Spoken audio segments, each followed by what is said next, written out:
Online classes में एक बार पुनः आपका हार्दिक अभिनंदन है। आजकल जो हमारा चैप्टर चल रहा है उस चैप्टर का नाम है नियंत्रण एवं समन्वयन, अर्थात कंट्रोल एंड कोऑर्डिनेशन। इस चैप्टर में हमने जंतुओं एवं पादपों में नियंत्रण एवं समन्वयन के बारे में अध्ययन किया है। हमने आपको बताया था पेड़ पौधों में नियंत्रण एवं समन्वयन का कार्य केवल पादप हार्मोन्स के माध्यम से हो जाता है। वहाँ तंत्र का कोई रोल नहीं है, लेकिन जंतुओं में तंत्रिका तंत्र एवं अंतःस्रावी तंत्र मिलकर के नियंत्रण एवं समन्वयन के कार्य को संपादित करते हैं।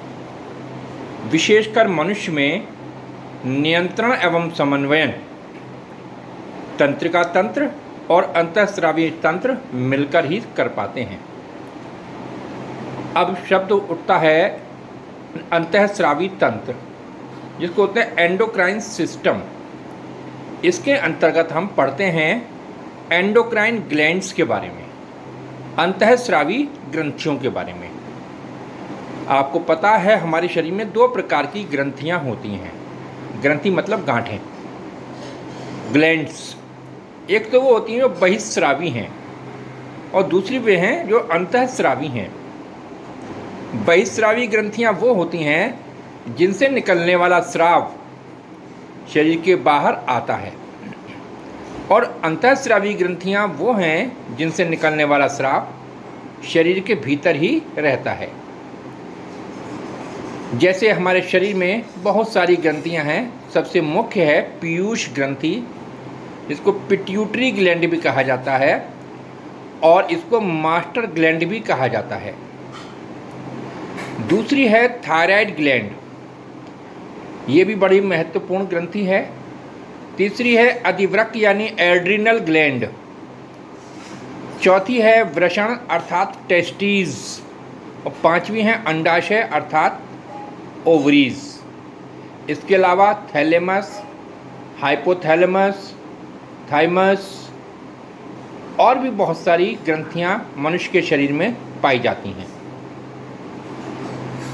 मनुष्य जैसे उच्च कोटि के जंतुओं में नियंत्रण एवं समन्वयन के लिए तंत्रिका तंत्र के अतिरिक्त एक अन्य तंत्र भी होता है, जिसे अंतःस्रावी तंत्र कहा जाता है।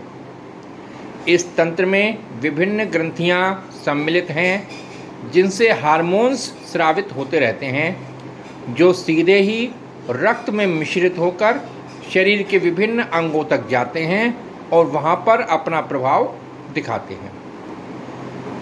अलग अलग अंगों पर अलग अलग प्रकार के हार्मोन्स जाते हैं, जो अलग अलग ग्रंथियों से निकलते हैं। उनके विशेष प्रभाव होते हैं। हम ये कह सकते हैं हार्मोन्स काफ़ी स्पेसिफिक होते हैं, काफ़ी विशिष्ट होते हैं। अलग अलग अंगों के लिए अलग अलग हार्मोन्स वास्तव में है क्या? वो हैं जटिल कार्बनिक यौगिक। आमतौर से ये स्टेरॉइड्स होते हैं, कुछ प्रोटीन्स भी होते हैं और कुछ एमिनो एसिड्स भी होते हैं। भिन्न भिन्न हार्मोन्स भिन्न भिन्न अंगों की कोशिकाओं को ही प्रभावित करते हैं। प्रत्येक हार्मोन के भिन्न भिन्न कार्य होते हैं।